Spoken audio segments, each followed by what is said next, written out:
नमस्कार। पिछली वीडियो में हम लोगों ने देखा कि डॉक्टर रामकुमार वर्मा ने स्वयंभू को हिंदी का पहला कवि मानते हुए हिंदी साहित्य का आरंभ 693 ईस्वी से स्वीकार किया है।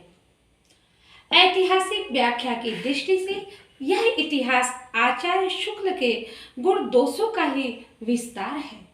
कवियों के मूल्यांकन में अवश्य लेखक ने अधिक सहृदयता और कलात्मकता का परिचय दिया है। नागरी प्रचारणी सभा द्वारा भी हिंदी साहित्य का बृहद इतिहास प्रकाशित करने की विशाल योजना क्रियान्वित हुई है, जिसके अंतर्गत समस्त हिंदी साहित्य को 16 भागों में प्रस्तुत किया गया है। यद्यपि इस ग्रंथ के लेखक के लिए कुछ सामान्य सिद्धांतों और पद्धतियों का निर्धारण कर लिया गया है, फिर भी प्रत्येक खंड अलग अलग विद्वानों के संपादन में तथा विभिन्न लेखकों के सहयोग से निर्मित हुआ है तथा संपूर्ण ग्रंथ के लेखन में शताधिक लेखकों का सहयोग लिया गया है। ऐसी स्थिति में इसकी उपलब्धियों और सीमाओं के बारे में सामान्य रूप से कुछ कहना कठिन है। वस्तुतः प्रत्येक खंड की सफलता असफलता बहुत कुछ उसके संपादक व सहयोगी मंडल पर निर्भर है। समग्र रूप में यह योजना हिंदी साहित्य इतिहास की बिखरी हुई सामग्री को सूत्रबद्ध कर सकी है, इसमें संदेह नहीं। विभिन्न विद्वानों के सामूहिक सहयोग के आधार पर लिखित इतिहास ग्रंथों में हिंदी साहित्य भी उल्लेखनीय है, जिसका संपादन डॉक्टर धीरेन्द्र वर्मा ने किया है। इसमें संपूर्ण हिंदी साहित्य को 3 कालों आदिकाल, मध्यकाल एवं आधुनिक काल में विभक्त करके प्रत्येक काल की काव्य परंपराओं का विवरण अविच्छिन्न रूप में प्रस्तुत किया गया है। जहां नागरी प्रचारणी सभा द्वारा नियोजित इतिहास में आचार्य शुक्ल के इतिहास की रूपरेखा को अधिक ध्यान में रखा गया है, वहीं इसमें यत्र तत्र अधिक स्वतंत्रता से काम लिया गया है। यही कारण है कि इसमें हम रासो काव्य परंपरा जैसी नई काव्य परंपराओं को भी स्थापित देखते हैं। आगे डॉक्टर भगीरथ मिश्र का हिंदी काव्य शास्त्र का इतिहास, फिर से दोहरा देते हैं।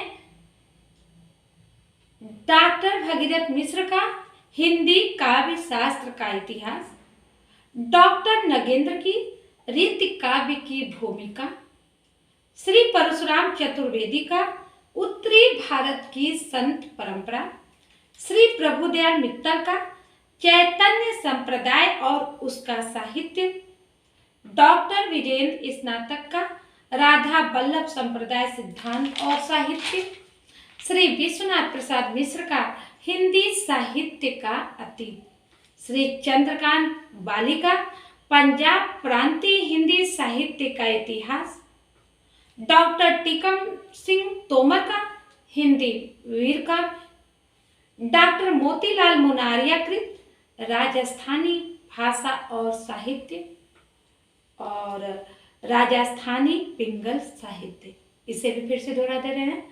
डॉक्टर मोतीलाल मुनारिया कृत राजस्थानी भाषा और साहित्य और दूसरा राजस्थानी पिंगल साहित्य, डॉक्टर केसरी नारायण शुक्ल, डॉक्टर श्री कृष्णलाल और डॉक्टर लक्ष्मी सागर वार्ष्णेय के आधुनिक काल संबंधी विभिन्न शोध प्रबंध, डॉक्टर नलिन विलोचन शर्मा का साहित्य का इतिहास दर्शन।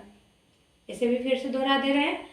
डॉक्टर नलिन विलोचन शर्मा का साहित्य का इतिहास दर्शन, डॉक्टर सियाराम तिवारी का मध्यकालीन खंड काव्य आदि ऐसे शताधिक ग्रंथ प्रकाशित हुए हैं, जिनके द्वारा हिंदी साहित्य के विभिन्न कालखंडों, काव्य रूपों, काव्य धाराओं, उपधाराओं के साहित्य आदि पर प्रकाश पड़ता है।